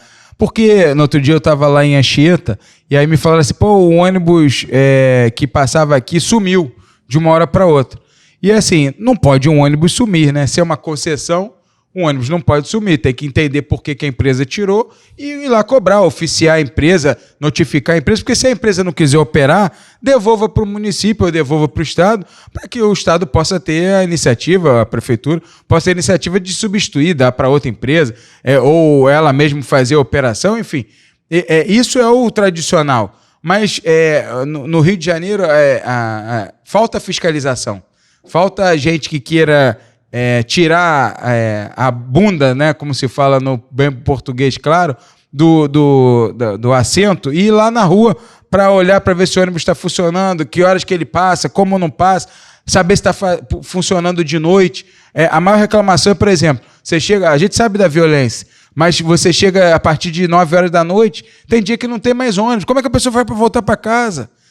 Ela não trabalha, pode ser que ela não trabalhe de 8 às 5, de 9 às 18, pode ser que ela chegue 22 horas em casa, e aí? Vai ficar sem ônibus, vai andar 5 quilômetros para chegar em casa, porque está sem ônibus? Mas se a gente não for para a rua, não tiver fiscalização efetiva do poder legislativo, do poder executivo, isso vai acontecer. E aí falta gente que queira fazer isso e que queira se dedicar, porque assim, dá trabalho. E aí é isso que a gente precisa discutir. Querer fazer, porque eu tenho certeza que não tem orientação do prefeito Eduardo Paes para ter benevolência com ninguém. É óbvio que ele quer que o serviço funcione, quer que melhore, quer que atenda a população, mas, ao mesmo tempo, ele não tem como controlar tudo 100% do tempo, né? Ele delega para os secretários. Então, a gente cobrar os secretários para que fiscalizem, para que estejam na rua, para que consigam dar efetividade às cobranças das empresas, porque, senão, a gente vai ter sempre enxugar gelo. Né? Porque se você ficar no gabinete só ouvindo o que está acontecendo com os outros e sem conhecer, sem tratar, infelizmente, as coisas não vão melhorar na vida do cidadão carioca. Então, é isso que eu costumo... eu concordo plenamente com o que você falou, mas a gente não tem visto... A gente fala sempre em renovação da política, em renovação e tal... E aí, quando algumas renovações acontecem, a gente não vê esse tipo de fiscalização, esse tipo de realmente ação na rua. A gente vê agora, entendeu? Mas, tipo, no ano não eleitoral, alguma coisa desse tipo, que também foi a tua marca lá na secretaria, né? Então, muitas das coisas você estava na rua lá fazendo a fiscalização, por isso que eu perguntei, não faltar mais gente técnica sobre isso? Eu acho, na verdade, eu acho que não é só técnico, eu acho que a gente precisa ter mais gente preparada, né? A gente precisa ter gente que queira entender como funciona, que queira se meter para poder resolver. E aí, assim, na hora que a gente começa a tratar disso, a gente vê que nos últimos anos, né, nos últimos 30 anos, a gente sempre... foi oferecido para a gente votar sempre nas mesmas pessoas, né, nos últimos 30 anos. E aí a gente precisa avaliar se nossa vida melhorou, a vida como do cidadão carioca melhorou. É isso que a gente precisa fazer. E aí não é melhorar de vida a pessoa, não. Eu estou falando a vida do cidadão carioca. Né? Se os serviços melhoraram, se as oportunidades melhoraram. E com o que a gente tem hoje na política. Óbvio que tem gente muito boa, temos gente muito preparada, tem gente muito arrojada para poder fazer os projetos, para poder cobrar, enfim. Mas, ao mesmo tempo, tem gente também que não tem essa qualificação toda. E aí a gente precisa, minha opinião, eu acho que a gente precisa começar a afastar esse público, afastar essas pessoas e trazer gente que queira discutir mesmo, que tenha conteúdo para discutir e que queira dar sugestões, queira meter a mão na massa para poder dar efetividade a isso. E aí, se a gente não fizer isso, começando da Câmara de Vereadores, isso vai demorar muito a acontecer, né? Porque na hora que você tem uma Câmara de Vereadores, não estou dizendo que seja nesse momento, mas tem uma Câmara de Vereadores enfraquecida, você acaba que não consegue ter a cobrança necessária para que os serviços aconteçam, né? Na hora que você tem o transporte que você não fiscaliza, a saúde que você não fiscaliza, a população vai sentir isso na pele. Então a gente precisa ter esse trabalho na Câmara de Vereadores, seja lá quem for, quem estiver lá, de ter a isonomia para poder fazer a cobrança adequada, para poder fiscalizar, para poder estar na rua. Porque quando você está na rua, as coisas funcionam. É igual reportagem de imprensa, né? A coisa não funciona. Quando fica sabendo que vai ter uma reportagem, aí rapidinho bota para funcionar. É a mesma coisa com o vereador, a mesma coisa com o prefeito, com o governador. Estando na rua, as coisas vão funcionar. Mas precisa querer estar na rua, né? Não, é verdade. E aí acontece que as coisas, o tempo vai passando, as coisas vão acontecendo e a gente vê algumas mudanças, mas é efetivamente aquela mudança que mexe com o cotidiano, com o dia a dia do carioca, que pega a BRT, que gasta 3 horas para chegar no trabalho, 3 horas para voltar, independente. Melhorou muito. Me lembro que rapaz, essa serra que a gente pegava aqui para vir para Barra da Tijuca, cara, cansei de pegar ônibus lotado nessa serra, o ônibus andava devagarinho. O ônibus andava 20 km por hora porque era tão pesado que não conseguia subir direito. Não conseguia. Então melhorou muito, mas conforme vai melhorando, as coisas vão se atualizando. A exigência é maior, né? Verdade, vai se atualizando. A gente quer sempre melhorar, não tem jeito, a gente está sempre buscando algo mais. Mas assim, a gente precisa entender que as coisas têm o seu período de maturação, de evolução, e eu tenho certeza, e é por isso que meu partido está com o prefeito Eduardo Paes, porque a gente entende que precisa se dar um tempo, depois de terra arrasada, a gente precisa dar um tempo maior para que a pessoa possa se estruturar e poder entregar o que se pede, né? Você pega, por exemplo, quando o prefeito Eduardo Paes assume esse novo mandato, não tinha praticamente um ônibus do BRT sem quebrar. Né? Ele conseguiu em pouco tempo trocar toda a frota, como você mesmo falou. Então, assim, tudo isso é investimento, tudo isso demora tempo. Porque você não faz um ônibus de BRT em 10 dias. Você vai demorar lá 4 meses para fazer um ônibus de BRT. Aí o ônibus não produz no Rio de Janeiro, o ônibus produz em outro lugar. Aí demora mais 20 dias para vir de reboque para cá, para poder operar. Aí vem para cá, bota na operação e tem que testar ele, porque sabe que ele está um tempo parado, para poder ver se ele não vai quebrar. Ao mesmo tempo tem que contratar manutenção, porque não é uma manutenção que faz em ônibus comum, é uma manutenção específica. Então, assim, não é uma coisa simples. Mas é por isso que a gente entende que precisa de mais tempo nessa reestruturação para que a gente consiga dar efetividade às políticas públicas. E aí, assim, eu acho que é uma outra discussão que a gente precisa fazer, mas aí é um outro momento, que eu acho que um mandato de 4 anos é muito pouco. Né? É um mandato que, ainda mais do jeito que é no Brasil, que tem eleição de 2 em 2 anos, e que toda eleição se para poder discutir a eleição, e os serviços públicos acabam parando também, né? Diminuindo por causa de uso da máquina eleitoral, das exigências do TRE, enfim, a gente não consegue dar velocidade, a gente não consegue imprimir trabalho, porque quando eu consigo engrenar, não posso fazer porque chegou o período eleitoral, eu preciso parar, porque senão vão dizer que eu estou ajudando a B ou C, não dá para fazer agora, só no ano que vem, só depois da eleição, e aí você tem um problema orçamentário depois da eleição, porque é em outubro sempre, aí vai o segundo turno, daqui a pouco está em novembro, daqui a pouco está fechando o orçamento municipal, o orçamento estadual. Então tem um problema grave nisso, e eu acho que a gente precisa discutir o meandro político. Será que não vale a pena a gente ter um mandato único de 5 anos? Será que a gente não vale a pena ter um mandato único de 6 anos? Ou se a gente vai continuar mantendo um mandato de 4 anos, mas tendo essa unificação, por exemplo, de eleições, né? Fazer uma eleição só a cada 4 anos, não ter 2 eleições nesse período de 4 anos. Então, é uma outra coisa que a gente precisa discutir, porque senão a gente dá a oportunidade para alguém ganhar a eleição e a pessoa não tem tempo suficiente para conseguir entregar uma política que vai transformar a vida das pessoas.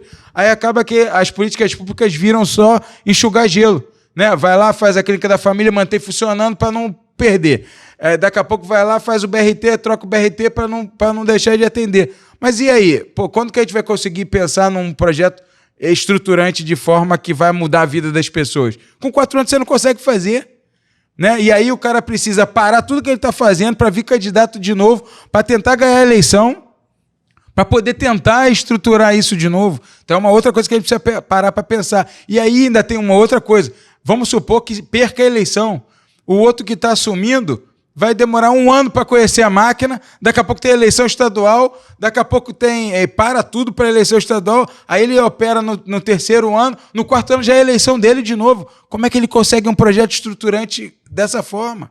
Fora que ele assume o primeiro ano de mandato com o orçamento aprovado no ano passado. Exato, pela legislatura anterior. Então, assim, é muito complicado. E aí não é fácil tratar isso como trivial, sabe? A gente precisa discutir isso porque na hora que a gente fala disso, a gente fala da melhoria do serviço público mesmo. Porque se você não der tempo para o cara trabalhar, se dedicar para poder tirar do papel aquilo, porque a gente sabe, a gente faz um projeto hoje, amanhã o Tribunal de Contas veta o projeto, demora 4 meses para liberar o projeto, para depois a gente conseguir retomar, aí chega no final do ano, já não tem mais orçamento, tem que virar para o ano seguinte, aí no ano seguinte já é ano de eleição, você não consegue licitar, ou se licita, não consegue orçamento para pagar, aí se não consegue orçamento para pagar, tu não pode dar início ao projeto, aí se você dá início ao projeto, 2 meses depois o Tribunal de Contas faz uma auditoria, manda parar. Então, assim, é muito complicada a burocracia, mas a gente precisa discutir. Tem uma hora que a gente vai precisar discutir sobre isso, porque senão a gente vai ter sempre o prefeito e o governador que não vão sair da caixinha, como se fala, né? Vão ficar ali no básico, tocando a bola para frente, mas sem fazer algo que mude a vida efetiva das pessoas, né? Por isso que o pessoal acha que estar com a caneta na mão é a solução de todos os problemas, né? E nem sempre é. Imagina se nem fosse. sempre é. Tá sentindo esse cheiro aqui? Bom tá cheiro, hein? Esse cheiro eu conheço, hein? Gosta de pizza? Muito. Então, ó, vamos... Antes de falar algumas outras coisas pra gente encerrar o podcast, vamos ver aqui, ó. Vamos trazer essa pizza aqui que a Domino's mandou pra gente. Eu já vi esse quadro, hein? Já viu? Tem que adivinhar o sabor, é isso? Pô, já tem que adivinhar o sabor. Já tá por dentro. Será que você adivinha? E hoje, diferente... Pô, tem um monte, hein, de pizza hoje. Você foi o único convidado que recebeu 3 pizzas aqui, hein? Que beleza, hein? Daqui a pouco meu WhatsApp vai tocar... Com 3 pizzas dá pra pedir música, hein? Daqui a pouco meu WhatsApp vai tocar de gente reclamando que passou aqui e nunca recebeu 3 pizzas. Mas alguém acertou os sabores? Já... Acho que todo mundo acertou pelo menos uma. Pô, então dá uma dica aí pra não passar vergonha. Tem algumas dicas que vai passar na tela pra você dar uma olhada. Sempre algumas dicas que tá na tela, sempre tem aqui. Legal. Vamos ver. Vou jogar a cola aí, ó. Qual é a boa de hoje? Sexta-feira, as favoritas do pessoal. Frango com requeijão. Vamos lá. Calabresa. Será que tem calabresa? Será que tem marguerita? Gosta de marguerita? Gosto. Queijo e 3 queijos. Tem muito mais sabor, você pode montar a sua, você que está assistindo a gente aí pelo Instagram, você pode montar a tua pizza. Se não quer uma coisa bem tradicional, não, eu vou montar a minha pizza. Essa é a hora, esse é o momento. Você pode pedir, ó, você que está aqui na Barra e no Recreio da Tijuca, Vargem Grande, Vargem Pequena, toda a região, você pode pedir no Domino's Rio 2, Rua Jaime Poggi 80, no Shopping Estrelas. Curte aí, vai lá no Instagram deles depois. Agora não, calma aí, deixa eu acabar. @Domino's Rio 2, beleza? E tem também o Domino's na Recreio Américas, aqui na Rua Alberto Cavalcante, 580, @Domino's Recreio. E todos esses 2 endereços das lojas vai estar passando aqui embaixo para você. Não perde a oportunidade. O Rafael Thompson vai adivinhar aqui e você, para não passar fome, para não passar vontade, você agora, nesse exato momento, a loja está aberta, você pode fazer aí o seu pedido. Vamos lá, qual sabor será que tem nessas pizzas aqui? Pô, não dá pra dar nem uma colada que não dá pra ver nada. Você falou tanto da marguerita, acho que deve ter alguma marguerita. Será que tem marguerita? Marguerita, eu acho que tem calabresa. Fala 4 sabores aí, porque já são 3 pizzas. Marguerita, calabresa, frango com requeijão e queijo. Frango com requeijão e queijo. Vamos lá, será que acertou? Vamos pra primeira opção aqui, ó. Vamos pra primeira opção aqui, ó. Caramba, ó. Eu acho que vocês não comeram antes de trazer pra cá, não, né? Ó, frango com requeijão. Tem, 4 queijos. 4 queijos. Boa. Aí, ó. Arrebentou. Acertei. Aí, ó. Vamos lá pra segunda. O que veio aqui na segunda, hein? Será? Eu acho que a Michelle comeu antes da gente, hein? Calabresa. Vamos lá, calabresa. E essa daqui é uma super novidade lá da Domino's. Que, ó, você que tá vendo aí, eu vou mostrar pra você. Eu vou pegar aqui pra mostrar. Aqui, ó. Sabe que pizza é essa? Pizza de pão de alho. Aí, beleza, hein? E você que se amarra num pão de alho, tá aqui, ó. Pizza de pão de alho. Novidade. A galera aqui do bastidor tá com fome pra caramba, hein? Então, o pessoal fica aqui, ó, só secando a gente. Esse cheiro também é ruim. Vamos demorar mais umas meia hora aqui? Vamos demorar mais umas meia hora aqui. Tem gente aqui passando mal. Não vamos encerrar esse programa agora, não. Mas, ó, essa novidade aqui você pode pedir agora. Pizza de pão de alho você pode pedir agora. Eu vou comer um pedaço dessa pizza de pão de alho. Bonito. E olha que eu não sou muito fã de pão de alho, não. Mas eu vou comer. E olha só, essa daqui é brincadeira. Aí essa pro gordinho não dá, né? Essa daqui é brincadeira. Senhora. Essa brincadeira, essa daqui... chocolate com confete e o gordinho com fica confete, doido. Ó, com confetezinho. Olha só. Olha que brincadeira isso aqui. Tá pegando aí, Peterson? Tá pegando? Confeito de chocolate. Olha, eu não posso falar o nome. Pra quem não almoçou, isso é uma tortura, hein? Olha isso daqui. Tá mostrando aí? Aqui, ó, fica bem com vontade aí, ó. Nesse momento que ou minha audiência sobe ou eu perco tudo de uma vez. Porque vão me xingar de tudo quanto é nome. Não tem como não subir. Com uma pizza dessa não tem como não subir. Mas aí o pessoal vai falar, pô, o cara tá aqui, ó, esfregando na minha cara essa pizza, eu morrendo de fome aqui. Pessoal, você só passa à vontade se você quiser. Mais uma vez aqui o endereço na arroba aqui da Domino's, nas 2 lojas, do Recreio dos Bandeirantes e também aqui na Barra da Tijuca, @Domino's Rio 2 e @Domino's Recreio. Você não pode perder. Vamos experimentar? Vamos pegar uma aí? Qual delas você... Hein? Vamos pegar primeiro. Você escolhe aí. A gente pode demorar à vontade, ninguém tá com não fome. Pode, a gente vai... ninguém tá com fome. O pessoal vai ficar torturado. Eu vou prender essa pizza aqui até o final. Essa daí é boa, essa daí o pessoal já tá de olho. Não deixa sair da mesa, não. Qual delas? Vou pegar essa aqui, eu vou pegar essa de frango. Então pega uma de frango aí, eu vou pegar essa aqui de pão de alho. Só que eu não vou comer tudo por enquanto. Por quê? Porque eu não...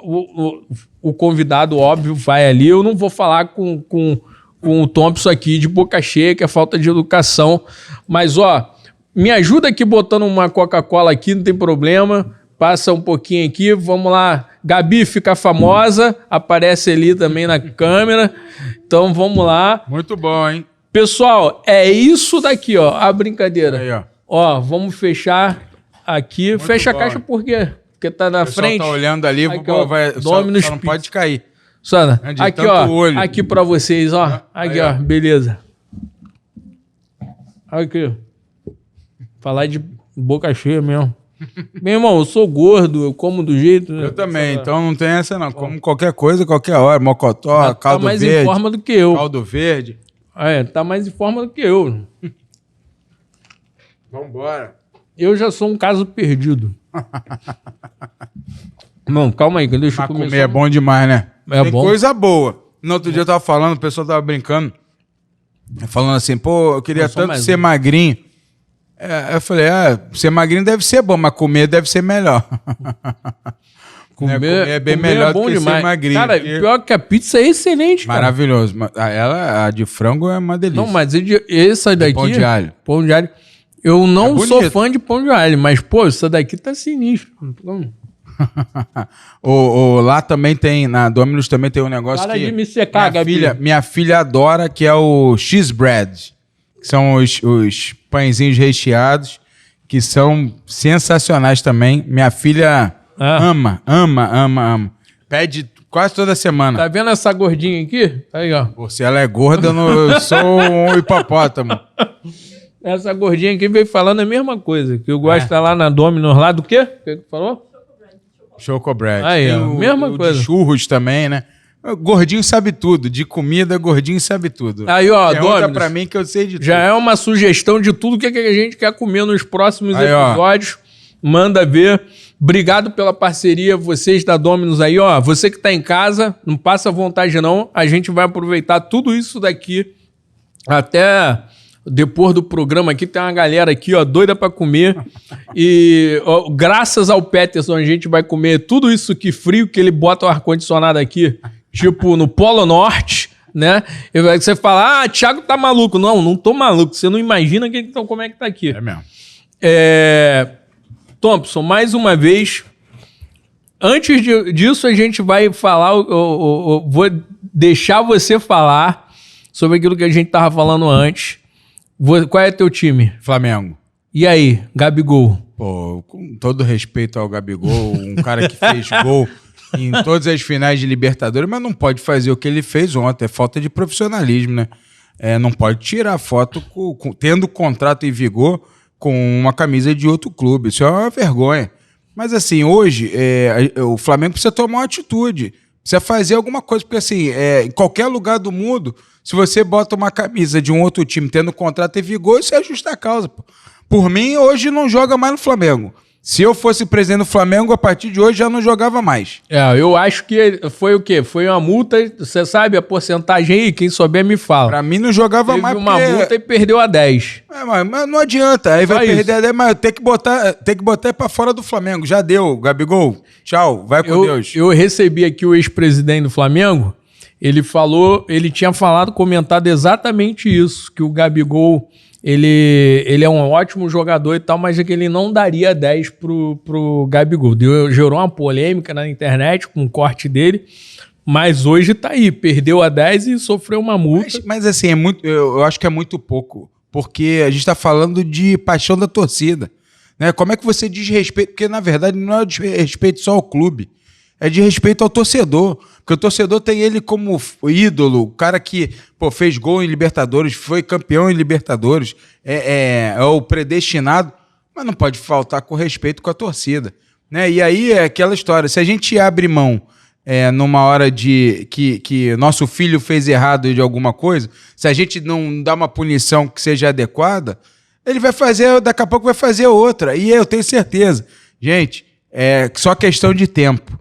O contrato dele acaba em dezembro, né, desse ano. E ele já está com o pé fora do Flamengo, então ele não está preocupado como vai ser o final do ano dele, não. O salário dele está continuando no bolso dele, ele está lá ganhando dinheiro sem jogar. Enfim, eu acho que se eu fosse presidente do Flamengo agora, ele não jogava mais. Mas como o Flamengo também é uma mãe, né, então permite que cada um faça o que quer, é complicado. 1,5 milhão. 1,5 milhão mensalmente aí para botar a camisa de outro clube. Para fazer isso daí. Uma vergonha. Tá e final do ano, realmente, que se falou. Final do ano já tá aí. E qual a responsabilidade que ele tem a partir de agora? Ele é reserva, ele tá ainda respondendo o processo dele de doping, né? Tem contrato até dezembro só, agora no meio do ano já pode assinar com qualquer outro clube e o Flamengo vai passar a mão na cabeça dele só, tirando a 10. É uma vergonha isso, só fazer isso é uma vergonha. Vai acabar manchando lá a história dele no clube de bobeira. Né? A torcida, eu tenho acompanhado na rede social desde ontem de noite, a torcida está revoltada e com razão. Porque assim, você primeiro, antes de qualquer coisa, além de respeito ao clube, você deve respeito à torcida. Porque é quem paga teu salário, é quem te acompanha, é quem compra tuas coisas, é quem está todo dia ali te apoiando. Na hora que ele estava ruim, foi a torcida que bancou ele. Então, como é que faz um negócio desse com o clube e com a torcida? Uma vergonha, Gabigol. Vai com Deus. Thompson, mais uma vez, obrigado. Pô, o papo foi tão bom que por mim, eu ficava mais 2 horas aí. Aí a gente deixava eles aí com mais fome. Vontade, a gente ia comendo uma pizza, bebendo um refrigerante, conversando mais, né? Boa. Mas, ó, Mais pra frente um pouquinho eu vou te chamar de novo aqui pra gente conversar. Ficou faltando um monte de outras coisas pra gente falar, mas não vai faltar oportunidade. Perfeito. Mas te agradeço mais uma vez por você ter vindo aqui, tá aqui junto com a gente. Obrigado mesmo. Foi um prazer enorme te receber aqui. Obrigado, foi um prazer aceitar esse convite. Prazer estar aqui com vocês. Prazer falar um pouquinho sobre política, porque a gente precisa disso. A população precisa voltar a falar de política, sem ser lado A ou lado B, mas falar sobre o dia a dia das coisas, porque só assim a gente vai começar a melhorar a nossa política e a qualidade dos nossos políticos e a qualidade dos serviços para a população. Obrigado e vamos junto, tamo junto. E qual a tua rede social aí? Rafael Thompson Oficial. E aí, segue lá. Segue lá, @Rafael Thompson Oficial. Vai estar lá, ele tá levando lá uma... Qual é o nome daquele golpe lá que ele levou da menininha? Como é que é? Uma chave de braço. Chave de braço. Vai lá, vê o vídeo da chave de braço que ele levou. Da Manu, um beijo pra Manu aí. Tá fazendo o maior sucesso lá, levando uma chave de braço da Manu, né? Olha só, gente, muito obrigado. Quero mandar um abraço aqui pro Ricardo da Dominus, que eu comentei com ele aqui que o pessoal dos bastidores aqui comeu toda essa pizza aqui do confeito de chocolate. Falei, pô, cara, não deu nem pra mim pegar. E daí ele mandou uma maior hoje aqui, ó. Falou, não, tu não vai passar vontade não. Mandou uma pizza média maior. Eu de imediato já vou esconder ela aqui de todo mundo que tá ali assistindo. Então, obrigado, Ricardo. Obrigado pela parceria. A gente tá aqui junto com vocês da Dominus aí. Semana que vem tem mais. Obrigado a você que ficou comigo até agora, ao vivo aqui pelo Instagram. E todo esse episódio vai estar na íntegra, completo, sem corte, pelo canal do YouTube. Também vai lá, @Papo Flanco. Já ia falar @sobe agora, @Papo Flanco. Beleza? Até a próxima. Obrigado. Fica com Deus.